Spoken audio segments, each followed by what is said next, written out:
It's strange how time softens everything, even betrayal, even pain. It's been 3 years since that Halloween night. 3 years since I found the mask in his car. The mask that ended everything. I still remember the smell of it. Leather, perfume, and something metallic, like the taste of lies. Back then, I thought I knew what marriage was. 2 people building a life, a future, a home filled with laughter. But what I really built was a stage.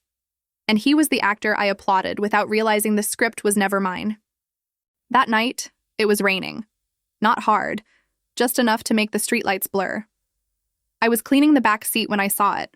Black velvet, gold trim, lipstick on the edge. For a moment, I thought it was mine. It looked so familiar. Then I realized why. Because I'd worn the same mask last Halloween, the same one he said he'd misplaced.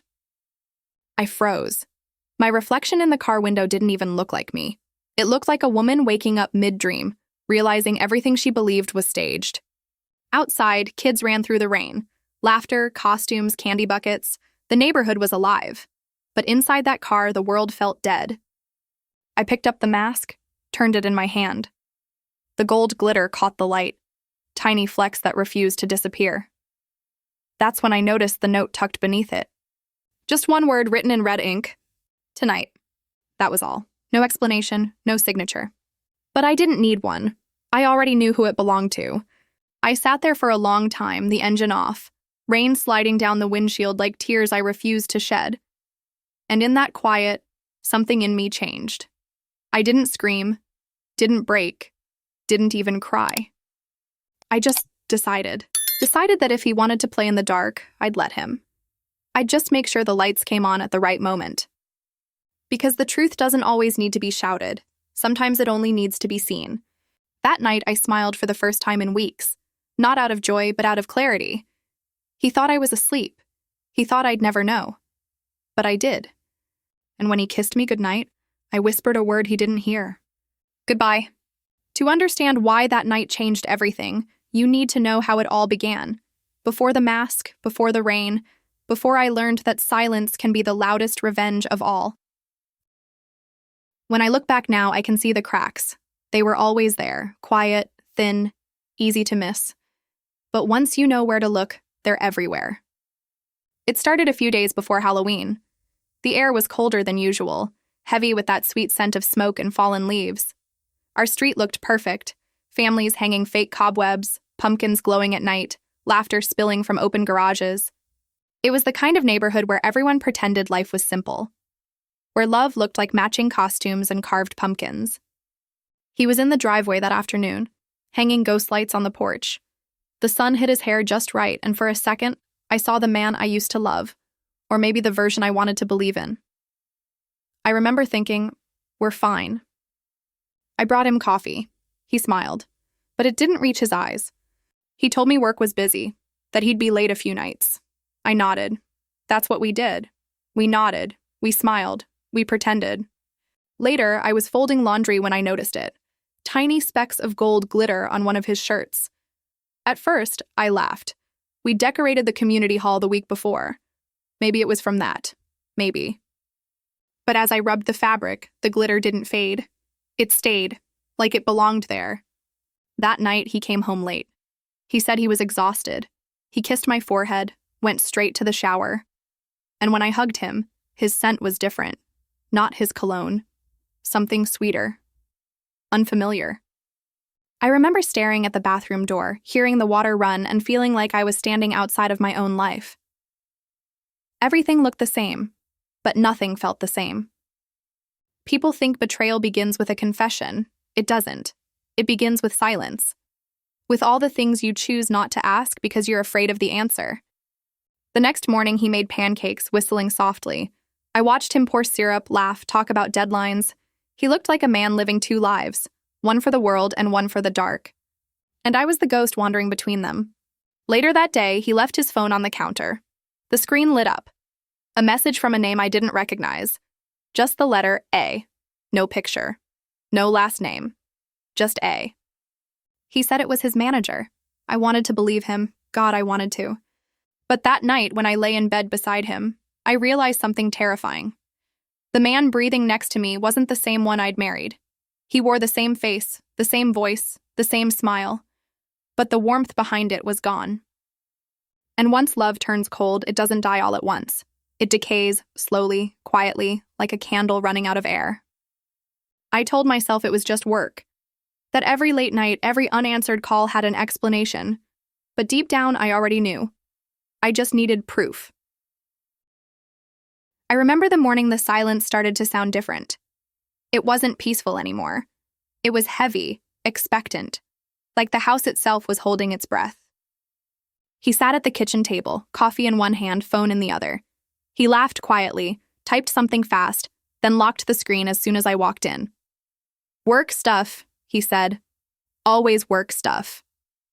But there was that name again. A. No picture, no emoji. Just that single letter glowing against the black screen like a warning I didn't want to read. He kissed my cheek, told me he loved me, and left for the office. The door closed, and the quiet that followed felt like a scream no one could hear. For hours, I tried to distract myself. Laundry, emails, anything. But everywhere I looked, there were signs. Little things that never used to exist before. 2 glasses in the dishwasher when I'd only used 1. Perfume in the hallway that wasn't mine. And the faint trace of glitter on the inside of his jacket. The same gold shimmer, always the same. When people talk about heartbreak, they imagine it as one big moment, like glass shattering all at once. But that's not how it happens. It's slower, crueler, like water dripping on stone until something finally cracks. By Wednesday, I couldn't take it anymore. I needed truth, even if it destroyed me. He left early that morning, said he had a client meeting downtown. I waited 20 minutes before following. The rain had started again, thin, cold, relentless. I drove behind him, far enough that he wouldn't notice. His taillights glowed through the mist, a red heartbeat pulsing in the fog. We passed the office district, then the restaurants, then the city lights faded completely. He turned toward the river, an old industrial area mostly abandoned now, the kind of place people forget exists. He parked behind a warehouse, stepped out with a small black bag in his hand. He checked his reflection in the car window, fixing his hair, straightening his jacket. It was almost cinematic.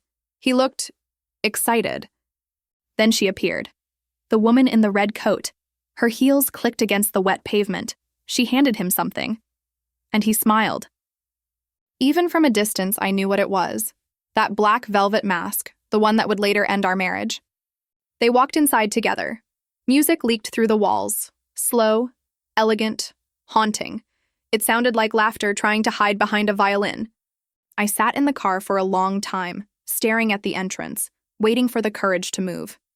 My hands were shaking, but my face was numb. I wanted to run in there, scream, make it stop, but some part of me knew I'd already lost him. So I waited. And when the door opened again, he came out smiling, her lipstick on his collar, her perfume wrapped around him like a ghost. That image, him helping her into the car, burned itself into my memory. Even now, years later, I can still see it when I close my eyes. That's when I stopped crying and started planning. Because there's a kind of calm that only comes when the pain runs out, when you realize the story isn't over, it's just changing narrators. That night, I went home before him. I turned off every light in the house, sat in the dark, waited. When he finally came in, he whispered, "You're still awake?" And I smiled into the shadows. "No," I said softly. "I'm not." After that night, I stopped searching for answers. I just watched, waited, and let the truth find me. I used to think the worst part of betrayal was finding out. But it isn't. It's pretending you didn't, just long enough to see who someone really is.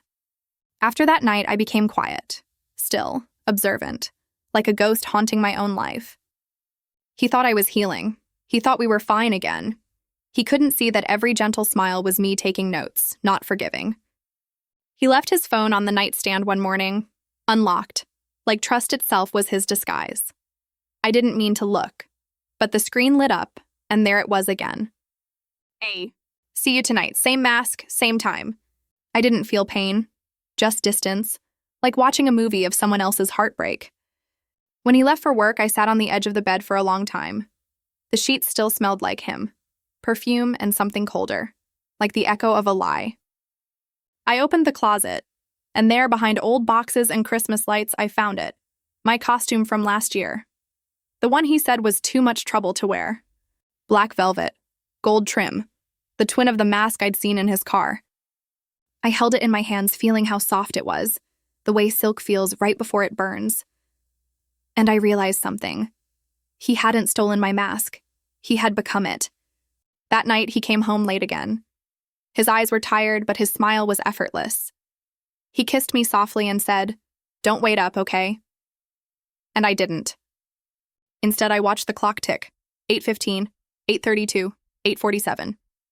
Then I got up, took my own mask, and drove to the same place I'd followed him before. The warehouse by the river. The one that pulsed with music and secrets. I parked in the shadows and sat still. Through the fogged windows, I could see lights flashing inside.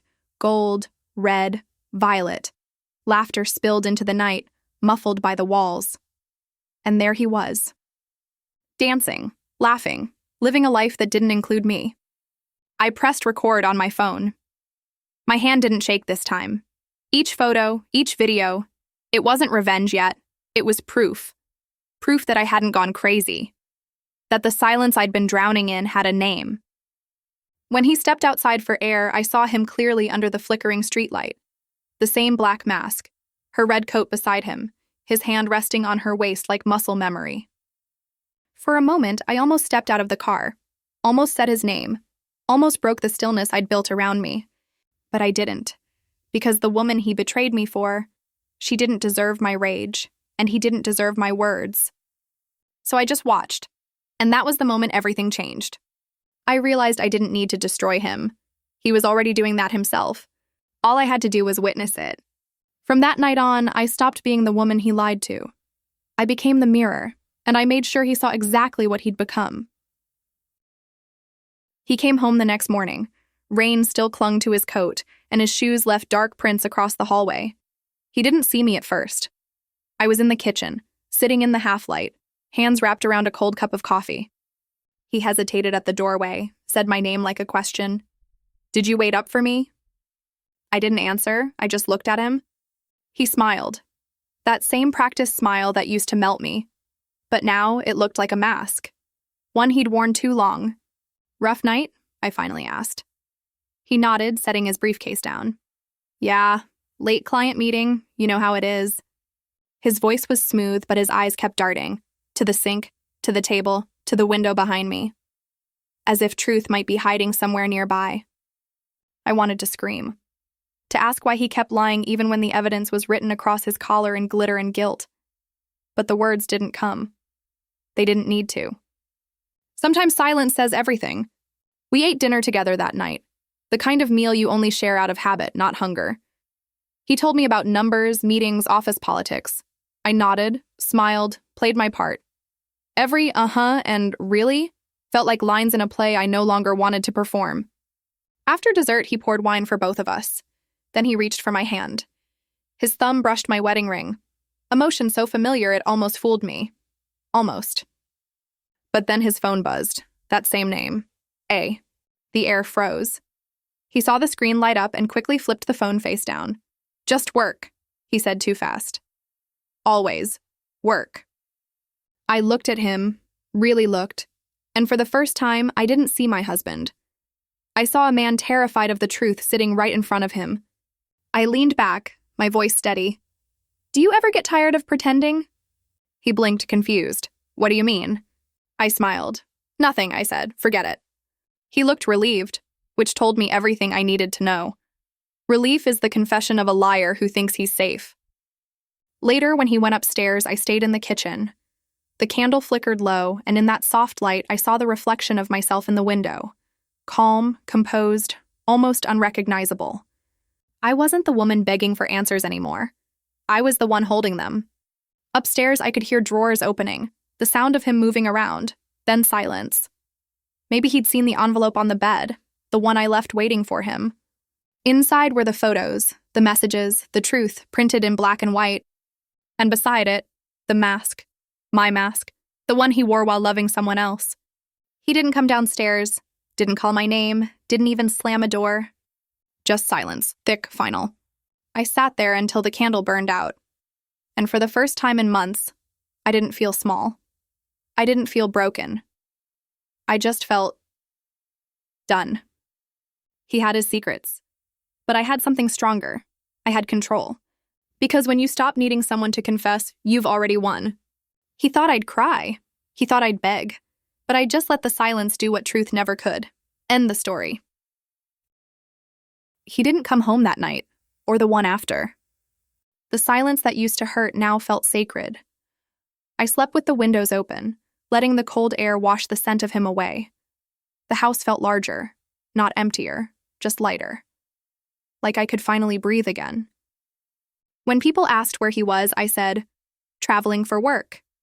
They nodded, pretending not to know. But whispers move fast in quiet neighborhoods. And truth moves faster. It started as a rumor. Someone saw the photos. Someone recognized the woman in red. And just like that, the performance he built began to crumble. He thought I'd expose him out of anger. He didn't understand. I didn't need to. I only needed to let the truth breathe. I had sent the envelope to one place, his office, not out of revenge, out of closure. The people he respected most, the ones he'd lied to the longest, saw exactly who he was. And once a mask cracks in public, no one ever forgets. He called me once, days later, just once. His voice was small, thin, like a man talking through fog. He said he was sorry. He said he'd lost everything. I listened, not to his words, to the silence between them. That's where the truth lived. When he finished, I said only 3 words. Take care, please. Then I hung up, and I never answered again. They say heartbreak changes you. Maybe that's true. But betrayal refines you. It burns everything unnecessary until all that's left is truth. I stopped wearing my wedding ring. Not out of hate, but because it no longer fit the person I became. I sold the car, the same one where I found the mask, and donated the money to a women's shelter. It felt right. Like turning pain into something that could save someone else. Weeks passed, winter came, and for the first time, the house didn't feel haunted anymore. One morning, I opened the front door to find a letter on the mat. His handwriting, no return address. Inside was a single photograph. It was us, years ago at a Halloween party, smiling, in love, back when I believed in forever. On the back, he had written, "I'm sorry you saw the worst of me." I folded it once and placed it in the fireplace, watched the flames catch the edges, curl them into ash. And for a moment, I thought, maybe this is what forgiveness looks like. Not reconciliation, just release. That night, I poured a glass of wine and stood by the window. The moonlight spilled across the floor, cold and clean. Outside, the world was quiet. No ghosts left to chase. And in that silence, I whispered the truth I had waited so long to say. You never broke me, you revealed me. Because sometimes it takes losing someone's love to find your own reflection again. It's strange, looking back now, how something that once felt like death became the reason I started living again. Sometimes I still dream about that night. The rain, the mask, the silence that followed. But when I wake up, I don't feel pain anymore, I feel peace. Because what broke me also built me. What ended my marriage began my freedom. It's strange how betrayal works, how something meant to destroy you becomes the doorway back to yourself. I used to hate that mask, the way it stared at me, daring me to face the truth. Now I realize the mask wasn't his. It was mine. I wore it every time I smiled through disappointment, every time I believed words instead of actions, every time I stayed silent just to keep the peace. That's what no one tells you about heartbreak. It doesn't shatter you, it strips you, until there's nothing left but honesty. And honesty is where healing begins. So no, I don't wish things were different. If he hadn't lied, I might never have learned what real truth sounds like. Quiet, steady, unapologetic. Now my silence isn't empty anymore. It's full of everything I found when the noise was gone. Self-respect, peace, power. And if you're still here, listening, maybe you've worn a mask too. Maybe you've smiled through pain that no one saw.